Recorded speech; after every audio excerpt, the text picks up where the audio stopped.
അപ്പൊ നമസ്കാരം, എല്ലാവർക്കും VPK ലേണിംഗ്സിലേക്ക് സ്വാഗതം. എങ്ങനെയുണ്ട് എല്ലാവരുടെയും പഠനമൊക്കെ നന്നായിട്ട് പഠിക്കുന്നുണ്ടോ? അതോ ടെൻഷൻ കയറി ഇരിക്കുകയാണോ? ടെൻഷൻ ഒന്നും കയറണ്ട കേട്ടോ. കാരണം നമ്മൾ പഠിച്ചിട്ടുള്ള കാര്യങ്ങളിൽ ജസ്റ്റ് നമ്മൾ ഐഡന്റിഫൈ ചെയ്താൽ മതി അല്ലെ. 4 ഓപ്ഷൻസ് കൊടുത്തിട്ടുണ്ടാവും. ജസ്റ്റ് ഒന്ന് ഏതാണ് ആൻസർ എന്നുള്ളത് കണ്ടുപിടിക്കൽ മാത്രമേ ഉള്ളൂ. എല്ലാവരും ടോപ്പിക് വൈസ് ആയിട്ടൊക്കെ ഇംഗ്ലീഷ് നല്ല രീതിയിൽ പഠിക്കുക. അതിനുശേഷം എക്സ്ട്രാ ക്വസ്റ്റ്യൻസ് ഒക്കെ പ്രാക്ടീസ് ചെയ്യാം കേട്ടോ. അപ്പൊ നമുക്ക് സ്റ്റാർട്ട് ചെയ്യാം. Okay, first one. ഒരു കാര്യം കൂടെ, നമ്മുടെ ഡിഗ്രി ലെവൽ എക്സാം ആണ്. നമ്മൾ അത്യാവശ്യം ലെവലിൽ തന്നെ മുന്നോട്ട് പോകണം കേട്ടോ. അപ്പൊ അതനുസരിച്ചുള്ള ക്വസ്റ്റ്യൻസ് ആണ് നമ്മൾ സെലക്ട് ചെയ്തിട്ടുള്ളത്. നമുക്ക് സ്റ്റാർട്ട് ചെയ്യാം. First one. Only after her death dash able to understand her. വേഗം ആൻസർ പറഞ്ഞോളൂ. Only after her death dash able to understand her. Okay, ഞാൻ ആൻസർ പറയാണ്. ആൻസർ നിങ്ങളുടെ മൈൻഡിലേക്ക് പോന്നോട്ടെ. ആൻസർ ഓസ് ഐ ആണ്. അപ്പൊ എങ്ങനെയാ നമുക്ക് മനസ്സിലായേ ഓസ് ഐ ആണ് ആൻസർ ആയിട്ട് വരിക എന്നുള്ളത്? എങ്ങനെ മനസ്സിലായി?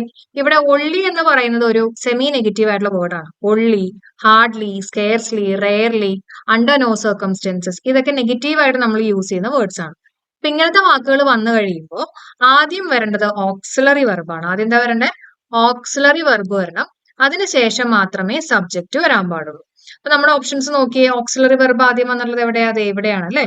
ഓസ് വന്നിട്ടുണ്ട്, അതിനുശേഷമാണ് സബ്ജക്റ്റ് വന്നിട്ടുള്ളത്.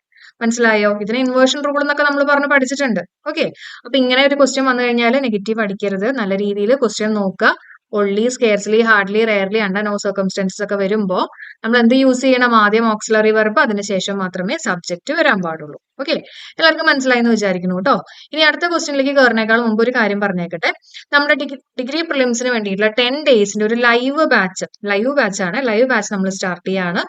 ഓക്കെ, അപ്പൊ അതിൽ നമ്മൾ ഒരു ക്യാപ്സ്യൂൾ ഫോമിൽ നമ്മുടെ എക്സാമിന് വേണ്ടിയിട്ടുള്ള എല്ലാ കാര്യങ്ങളും, അതായത് വൊക്കാബുലറി, ഗ്രാമർ, PYQ, ഇതെല്ലാം ടോപ്പിക് വൈസ് ആയിട്ട് നമ്മൾ സെലക്ടഡ് ക്വസ്റ്റ്യൻസ് മാത്രം വെച്ച് 10 ദിവസം കൊണ്ട് നമ്മൾ ഫുൾ തീർക്കുകയാണ്.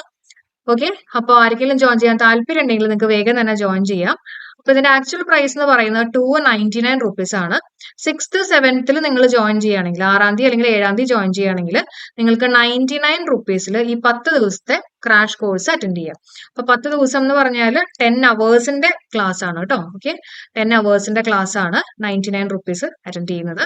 ഫുൾ ഗ്രാമറും വൊക്കാബുലറിയും ഒരു ക്യാപ്സ്യൂൾ ഫോമിൽ ഡിസ്കസ് ചെയ്താണ് നമ്മൾ പോകുന്നത്. ഓക്കെ, അപ്പോ ഇതിന്റെ ലിങ്ക് ഞാൻ കമന്റിൽ കൊടുത്തേക്കാം. അപ്പൊ ഇനി വരാൻ പോകുന്ന ഡിഗ്രി പ്രിലിംസിനൊക്കെ തീർച്ചയായും നിങ്ങൾക്ക് യൂസ്ഫുൾ ആയിരിക്കും. ഓക്കെ, അപ്പോ നമ്മുടെ കമന്റ് സെഷൻ കൂടെ ഒന്ന് ചെക്ക് ചെയ്യാൻ മറക്കണ്ട കേട്ടോ. അപ്പൊ നമുക്കിനി അടുത്ത ക്വസ്റ്റ്യനിലേക്ക് കയറാം. While you went out dash Mister Davis called. Second one.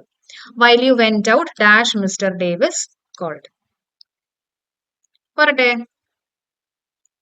Answer A ആണ്. എ മിസ്റ്റർ ഡേവിസ് കോൾഡ് ആണ്. അപ്പൊ എങ്ങനെ മനസ്സിലായ എ ആണ് ആൻസർ ആയിട്ട് വരിക എന്നുള്ളത്?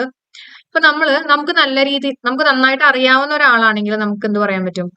ഡേവിസിനെ എനിക്ക് അറിയാം, എങ്കിൽ ഞാൻ അവിടെ ആർട്ടിക്കിൾ ഒന്നും യൂസ് ചെയ്യണ്ട. ഓക്കെ, പക്ഷെ എനിക്കധികം അറിയാത്ത ഒരാളാണെങ്കിൽ നമുക്ക് എന്ത് യൂസ് ചെയ്യാം? എ എന്നുള്ള രീതിയിൽ യൂസ് ചെയ്യാം. ഒരു ഡേവിസ് വന്നിട്ടുണ്ടായിരുന്നു എന്നുള്ള രീതിയിൽ യൂസ് ചെയ്യാം. ഈ ഒരു ക്വസ്റ്റ്യനിൽ മിസ്റ്റർ എന്ന് പറഞ്ഞു കൊടുത്തിട്ടുണ്ട്. അപ്പൊ കുറച്ച് ഫോർമൽ ആയിട്ടുള്ള രീതിയിലല്ലേ ഉദ്ദേശിക്കുന്നത്, നമുക്ക് അധികം അറിയാത്ത ഒരു രീതിയിൽ. അപ്പൊ അങ്ങനെ വരുമ്പോൾ നമുക്ക് എന്ത് യൂസ് ചെയ്യാം? എ എന്ന് പറഞ്ഞിട്ടുള്ള ആർട്ടിക്കിൾ യൂസ് ചെയ്യാം. അപ്പൊ while you went out a mister Davis called ആണ് ആൻസർ ആയിട്ട് വരിക. മനസ്സിലായല്ലോ? ക്ലിയർ അല്ലേ? ഓക്കെ, അപ്പൊ നമുക്ക് ഇനി അടുത്ത ക്വസ്റ്റ്യനിലേക്ക് കയറാം. അപ്പോൾ നമ്മുടെ മാരത്തൺ സെഷൻ, 10 ഡേയ്സിന്റെ മാരത്തൺ സെഷൻ ജോയിൻ ചെയ്യാൻ താല്പര്യമുള്ള ആൾക്കാർ ജോയിൻ ചെയ്യാട്ടോ. എത്രയും പെട്ടെന്ന് തന്നെ ജോയിൻ ചെയ്യുക. നാളെ തുടങ്ങുവാണ് നമ്മുടെ ലൈവ് ക്ലാസ്സുകൾ. ഇനി the small boy saved by the tourist dash left the hospital. വേഗം ആൻസർ പറഞ്ഞോളൂ. The small boy saved by the tourist dash left the hospital. Yes, answer ഞാൻ പറയട്ടെ. ആൻസർ ഹാസ് ലെഫ്റ്റ് ആണ്. Has left the hospital. പലരും വിചാരിക്കുന്നുണ്ടാവും ED കണ്ടു കഴിയുമ്പോൾ അവിടെ സിമ്പിൾ പാസ്റ്റ് ടെൻസ് അല്ലേ എന്നും പറഞ്ഞിട്ട് പാസ്റ്റ് പെർഫെക്റ്റ് ടെൻസ് ഒക്കെ ഓപ്ഷൻ ആയിട്ട് പറയും അല്ലെ. ഹാഡ് ലെഫ്റ്റ് ദി ഹോസ്പിറ്റൽ എന്നുള്ള രീതിയിലൊക്കെ ആൻസർ ചെയ്തിട്ടുണ്ടാവും. ശരിയല്ല ഞാൻ പറഞ്ഞത്? ഓക്കെ, അപ്പൊ ഇതിന്റെ ആൻസർ ഹാസ് ലെഫ്റ്റ് ആണ്. എന്തുകൊണ്ടാന്ന് വെച്ചിട്ടുണ്ടെങ്കിൽ നിങ്ങൾ ഈ ക്വസ്റ്റിന്റെ മീനിങ് നോക്കിയേ. The small boy saved by the tourist, ഇത് V2 ആണ് കേട്ടോ. അപ്പൊ അതായത് സിമ്പിൾ പാസ്റ്റ് ടെൻസ് ആണ്. ഓക്കെ, സിമ്പിൾ പാസ്റ്റ് ആണ്. അപ്പൊ ഈ സേവ് ചെയ്തതിന് ശേഷമാണ് കുട്ടി അവിടെ നിന്ന് പോയിട്ടുള്ളത്, ഹോസ്പിറ്റലിൽ നിന്ന് പോയിട്ടുള്ളത്. അതായത് സിമ്പിൾ പാസ്റ്റ് ടെൻസ് കഴിഞ്ഞിട്ടുള്ള ഒരു ടെൻസ് ആയിരിക്കും ഉണ്ടാവുക. സിമ്പിൾ പാസ്റ്റ് ടെൻസിന് മുമ്പുള്ളതല്ല, സിമ്പിൾ പാസ്റ്റ് ടെൻസ് കഴിഞ്ഞിട്ടുള്ള ഒരു ടെൻസ്. അത് ഏതായിരിക്കും? ഏതാണ്? പ്രസന്റ് പെർഫെക്റ്റ് ആണ് അല്ലെ. പ്രസന്റ് പെർഫെക്റ്റ് ടെൻസ് എന്ന് പറഞ്ഞാല് സിമ്പിൾ പാസ്റ്റ് ടെൻസിനേക്കാളും സിമ്പിൾ പാസ്റ്റ് ടെൻസ് കഴിഞ്ഞിട്ടുള്ള ഒരു ടെൻസ് അല്ലേ. ശരിയല്ലേ? അപ്പൊ ആ ഒരു ടെൻസ് വേണം നമ്മൾ യൂസ് ചെയ്യാനായിട്ട്. പ്രസന്റ് പെർഫെക്റ്റ് ടെൻസ് ഹാസ് വേണം വരാൻ. ഇപ്പൊ ഞാനിവിടെ ഹാഡ് ആണ് യൂസ് ചെയ്യണമെങ്കിൽ അതിന്റെ അർത്ഥം എന്താ? ആദ്യം ടൂറിസ്റ്റ് ഹോസ്പിറ്റൽ വിട്ടുപോയി, അതിനുശേഷമാണ് കുട്ടീനെ രക്ഷപ്പെടുത്തിയത് എന്നുള്ള മീനിങ് ആവും. മനസ്സിലായോ? നമ്മൾ ഒരു സെന്റൻസിൽ രണ്ട് ഭാഗങ്ങൾ ഉണ്ടെങ്കിൽ അതിൽ ഏറ്റവും മുമ്പ് നടക്കുന്ന കാര്യം പാസ്റ്റ് പെർഫെക്റ്റ് ടെൻസിലും പറയും, രണ്ടാമത് നടക്കുന്ന കാര്യം നമ്മൾ സിമ്പിൾ പാസ്റ്റ് ടെൻസിലും പറയും. അല്ലെ? ശരിയല്ലേ? അപ്പോ അതല്ല ഇവിടെ വരണ്ടേ. ആദ്യം കുട്ടീനെ രക്ഷപ്പെടുത്തി അതിന് ശേഷമാണ് ആദ്യം കുട്ടീനെ രക്ഷപ്പെടുത്തി അതിന് ശേഷമാണ് ഹോസ്പിറ്റലിൽ വിട്ടുപോയിട്ടുള്ളത്. ഓക്കെ, അപ്പൊ അതുകൊണ്ട് തന്നെ പ്രസന്റ് പെർഫെക്റ്റ് ടെൻസ് വേണം യൂസ് ചെയ്യാൻ. മനസ്സിലായോ? അപ്പൊ നമ്മുടെ ടെൻസിനെ ബേസ് ചെയ്തിട്ടുള്ള അതിന്റെ ടെൻസിന്റെ നമ്മൾ എല്ലാ റൂളുകളും അതിന്റെ മീനിങ് എല്ലാം നല്ലപോലെ മനസ്സിലാക്കിയിട്ട് ആൻസർ ചെയ്യുക, അല്ലെങ്കിൽ നെഗറ്റീവ് അടിക്കും കേട്ടോ. അപ്പൊ നമുക്കിനി അടുത്ത ക്വസ്റ്റ്യനിലേക്ക് കയറാം. Fourth one. She often falls dash with her husband. She often falls dash with her husband.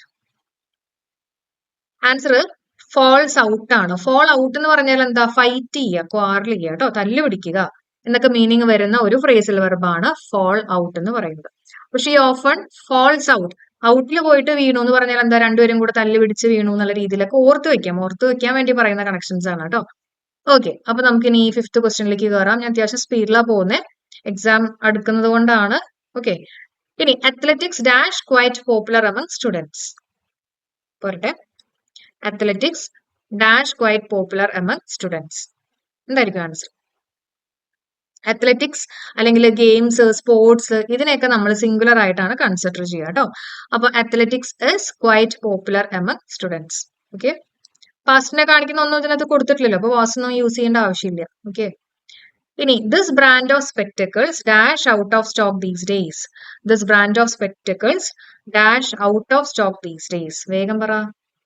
Spectacles, അതേപോലെ തന്നെ ട്രൗസേഴ്സ്, അല്ലെ, ബൈനോക്കുലേഴ്സ്, ഇതൊക്കെ കാണുമ്പോൾ സ്വാഭാവികമായിട്ടും ഒരു ആറിലോട്ടൊക്കെ പോകാനുള്ള ടെൻഡൻസി ഒക്കെ ഉണ്ടാവും. പക്ഷെ അതൊക്കെ പിടിച്ചു വെച്ചേക്കുക. ദിസ് ബ്രാൻഡ് ഓഫ് സ്പെക്ടക്കിൾസ് ആണ് അല്ലെ. അപ്പോ ഈ ബ്രാൻഡ് ആണ് ഉദ്ദേശിച്ചിട്ടുള്ളത്, ശരിയല്ലേ? അപ്പൊ അങ്ങനെയാണെങ്കിൽ അതെന്തായിരിക്കും? അത് സിംഗുലർ ആണ്, ദിസ് ബ്രാൻഡ് ആണ്. അപ്പൊ നമ്മൾ എന്താ യൂസ് ചെയ്യേണ്ടത്? സിംഗുലർ വെർബ് യൂസ് ചെയ്യണം. This brand of spectacles is out of stock these days. മനസ്സിലായോ? ഇനി അർത്ഥം നോക്കിയിട്ട് മനസ്സിലാവുന്നില്ലെങ്കിൽ നിങ്ങൾ ഒരു കാര്യം ചെയ്യുക. ഇവിടെ ഒരു പ്രപ്പോസിഷൻ ഉണ്ട് അല്ലെ. ഓഫ് എന്ന് പറയുന്നത് പ്രപ്പോസിഷൻ ആണ്. ഓഫ്, ഇന്ന്, ഓണ്, അണ്ടർ, ഇതൊക്കെ പ്രപ്പോസിഷൻസ് ആണ്. അപ്പൊ ഇതേപോലെ പ്രപ്പോസിഷൻ ഉണ്ടെങ്കിൽ അതിന്റെ മുമ്പിലുള്ള ആളെ അനുസരിച്ചിട്ട് ആ ഡാഷ് ഫില്ല് ചെയ്യുക. അതായത് ഇവിടെ ഏതാ? ഓഫിന് മുമ്പിലുള്ളത് ആരാ? ദിസ് ബ്രാൻഡ് അല്ലെ. അപ്പൊ ഈ ദിസ് ബ്രാൻഡ് അനുസരിച്ചിട്ട് വേണം ആ ഡാഷ് ഫില്ല് ചെയ്യാൻ. ദിസ് ബ്രാൻഡ് എന്ന് പറയുന്നത് സിംഗുലർ ആണ്, അതുകൊണ്ട് തന്നെ നമ്മൾ എന്ത് യൂസ് ചെയ്യണം? സിംഗുലർ വെർബ് യൂസ് ചെയ്യണം അല്ലെ. അപ്പൊ ആൻസർ ദിസ് ആണ്. ഓക്കെ, ഇനി അടുത്ത നോക്കാം. Complete the following sentence using an appropriate adjective. Simple ആയിട്ടുള്ള ഒരു ചോദ്യമാണത് കേട്ടോ. He's a dash member of the club. He's the എന്തായിരിക്കും? Oldest member of the club ആണ്. ആ ക്ലബിലെ ഏറ്റവും ഓൾഡസ്റ്റ് ആയിട്ടുള്ള മെമ്പർ ആണ്. Okay, find out the other gender of horse. ഹോഴ്സിന്റെ അതർ ജെൻഡർ എന്താ? ഇതൊക്കെ സിമ്പിൾ ചോദ്യങ്ങളാണ്. നമ്മൾ കുറച്ച് വൊക്കാബുലറിയും കൂടെ ഇൻക്ലൂഡ് ചെയ്തെന്ന് മാത്രമേ ഉള്ളൂ. ഓക്കെ, ഹോഴ്സിന്റെ ജെൻഡർ വരുന്നത് ഏതാണ്? അത് മേയർ ആണ് കേട്ടോ. മേയർ ആണ് ഹോഴ്സിന്റെ വരുന്നത്. അപ്പൊ ഇതേപോലെയൊക്കെ ജസ്റ്റ് ഒന്ന് പ്രാക്ടീസ് ചെയ്യുക. അപ്പൊ ഏതെങ്കിലും കിട്ടാത്തത് ഉണ്ടെങ്കിൽ ആ ടോപ്പിക് എടുത്ത് പഠിച്ചിട്ട് പോവാ കേട്ടോ. ഇനി എഫക്ടേഷൻ എന്ന് പറഞ്ഞാൽ എന്താ? എഫക്ടേഷൻ, യെസ്, എഫക്ടേഷൻ എന്ന് പറഞ്ഞാൽ ദാറ്റ് ഇസ് പ്രിറ്റൻസ് ആണ്, അഭിനയിക്കുക. ഓക്കെ, അഫെക്ഷൻ അല്ല കേട്ടോ. സ്പെല്ലിംഗ് നല്ലപോലെ നോക്കണം. എക്സാമിനൊക്കെ ഇരിക്കുമ്പോൾ ടെൻഷൻ കാരണം അയ്യോ ഇത് എഫെക്ഷൻ ആണെന്ന് വിചാരിച്ചിട്ടാണല്ലോ ഞാനിവിടെ കെയർ എന്നുള്ളതൊക്കെ ബബിൾ ചെയ്തെന്നൊക്കെ പറയും. അപ്പൊ എഫക്ടേഷൻ ആണ്. ഓക്കെ, അപ്പൊ എഫക്ടേഷൻ എന്ന് പറഞ്ഞാൽ എന്താണ്? പ്രിറ്റൻസ്, അഭിനയിക്കുക. ഇനി നമുക്ക് 10ാമത്തെ ചോദ്യം നോക്കാം. You have nothing to dash but your chains. Yes, you have nothing to dash but your chains. You have nothing to, answer എന്താ വരുന്നത്? ലോസ് ആണ്. LOSE ആണ് കേട്ടോ. ഓക്കെ, റീസൺ എന്താ? 2 + V1 form of the verb ആണ് നമ്മൾ use ചെയ്യുക അല്ലെ. V1 ഫോം ഏതാ ഇതിനകത്ത് വന്നിട്ടുള്ള? ലോസ് ആണ്. ഓക്കെ, അപ്പൊ ലോസിന്റെ V2 ഫോം എന്താ? ലോസ്റ്റ്. V3 ഫോം ലോസ്റ്റ് ആണ്. Okay, lose, lost, lost. അപ്പൊ ഇവിടെ V1 ഫോം ആണ് യൂസ് ചെയ്യേണ്ടതാണ് ലോസ് ആൻസർ ആയിട്ട് വന്നിട്ടുള്ളത്. ക്ലിയർ ആയല്ലോ? ലൂസ് എന്ന് പറഞ്ഞാൽ എന്താ? നമ്മുടെ ഡ്രസ്സ് നല്ല ലൂസാന്നൊക്കെ പറയില്ലേ, അത് വേറെ. ഓക്കെ ആണോ? ഓക്കെ, അപ്പൊ ഇതാണ് നമ്മുടെ 10 ക്വസ്റ്റ്യൻസ് ഇന്ന് നമുക്ക് പ്രാക്ടീസ് ചെയ്യാനുള്ളത്. അപ്പൊ ഡെയിലി ഇതേപോലെ 1 മണിക്കൂറൊക്കെ നമ്മൾ ക്വസ്റ്റ്യൻസ് പ്രാക്ടീസ് ചെയ്ത് കഴിഞ്ഞാൽ നിങ്ങൾക്ക് അറിയാൻ പറ്റും അതിന്റെ ഇംപ്രൂവ്മെന്റ്.